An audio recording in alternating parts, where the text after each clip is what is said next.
failure is a perspective that says the way things are is less than the way things are expected to be.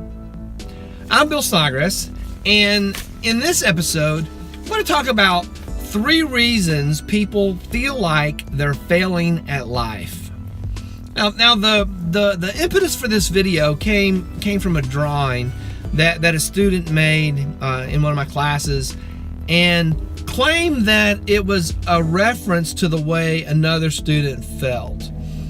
And so in the conversation that followed, we talked about this idea that they felt like that they were failing at life. And so this video, I'm going to look at 3 reasons that people, especially teens, but this is going to be true for anybody of any age. There are 3 reasons people feel like they're failing at life. So that's what we're going to do. So thanks for being here. Hope you enjoy it, and let's get started. The first reason I'm going to talk about that people feel like they're failing at life is because they're not seeing the outcomes that they expect as a result of the effort that they didn't exactly maybe put into what they were trying to achieve. The problem is, a lot of times their priorities are not right. They're not using their time to accomplish the things that ultimately they're held accountable for.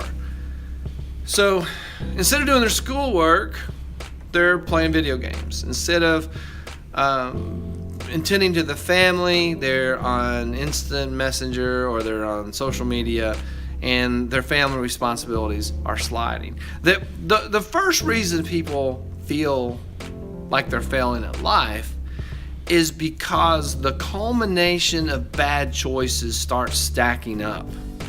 The sum of all the bad choices that they have made with how they allot and use their time starts to stack up against them. And in order to feel successful, they need to succeed at the things they're responsible for succeeding at. I know that sounds terribly oversimplified, but one of the chief reasons that people don't achieve what they're hoping to achieve is because they don't use the time they have and the resources they have in a way that reflects the right priorities. It's just that simple. There's a lot of things that we have that require us to use time and invest energy into. Our schoolwork, if we have a school, or our job, our work, but also there are friendship tasks that are just kind of necessary. To be a good friend, there's things that you need to do. There are conversations you need to have. There's time that you need to spend together. There's expectations that way. Be a part of a family. To be successful at work or school, to be a successful part of a family, to have a meaningful friendship relationship, you have to put some effort into those things. So if you're feeling like a failure in those areas, that's going to be because, a lot of times it's going to be because your priorities of how you use your time are not lined up correctly. Another reason people feel like they're failing at life is because they're making comparisons between how they perceive their reality to unrealistic standards. They're comparing themselves to professional athletes or to celebrities or runway models or even comparing themselves to people at different life stages. It's not fair for a 16 or a 26-year-old to have the same expectations for achievement that someone in the middle of their career would have. So these unrealistic comparisons, and popular media doesn't do really anything to make this easier. The images that popular media put out there that say this is how things should be this is the kind of car you should have, or this is the kind of shoes you should wear, or this is the way your face should look. And if you have any of these physical characteristics, you're flawed, so cover them up. Those unrealistic standards that people a lot of times will want to compare themselves to. I said this in another video one time, talking about solving physics problems. It's like, well, of course I'm better at solving physics problems than a 14-year-old who's just seeing it for the first time. I've been through this a little while longer. So my life experiences have placed me in a different place. And for someone to compare themselves unrealistically to someone who is in a different place, that's going to lead to these feelings of being a failure. The third way I want to talk about that people feel like a failure, it goes back to some of the thoughts that have been similarly expressed in other videos, and that is that they have set a goal that, given the context of their life, of where they are and their age and their physical or whatever, they have set a goal that is unattainable. That there's no realistic expectation that they'll be able to attain that goal. And if they hold on to that goal as something that's real, there is nothing to do except ultimately to feel like a failure. And the example I've used is me playing in the NBA. I'm 56 years old, I'm 5'11", have bad knees. That's an unrealistic expectation. And if I hold on to that and hold myself accountable to be successful with that goal, what's going to happen? And there are millions of goals you can set that are unattainable. I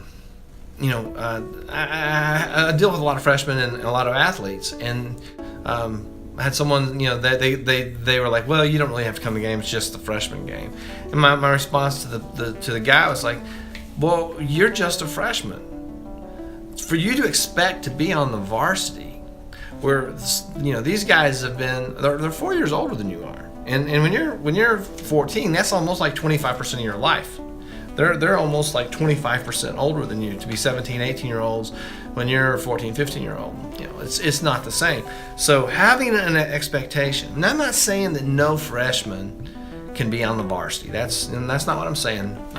There were freshmen who played varsity soccer, freshmen who made varsity track. I know all these things happen. I'm not saying that. What I'm saying is you have to look at the context of your life, your ability level, all the things that go into it, and then set your goals accordingly.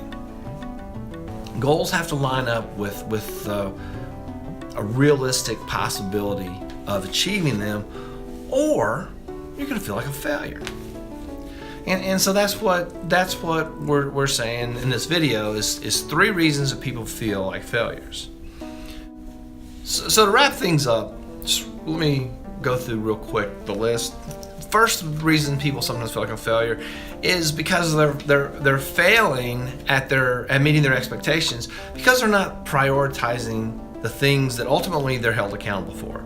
They're putting social life ahead of schoolwork, and then someone is holding them accountable for their schoolwork, or they're putting social media ahead of duties on the job, and they're ultimately failing at things they're held accountable for. So not having the right priorities is one. Second is comparing yourself to an unrealistic standard. Looking at yourself compared to a celebrity or someone in a different life stage. You can't compare yourself to that and expect that you're going to match up all the way through. And lastly is setting unrealistic goals in the first place. You're probably not going to be the first person to walk on Mars. Said that in another video. So that's it. Those are the 3 things: priorities, unrealistic standards, and then unrealistic expectations. If you can get around those things, then you can circumvent some of the feeling like you're a failure.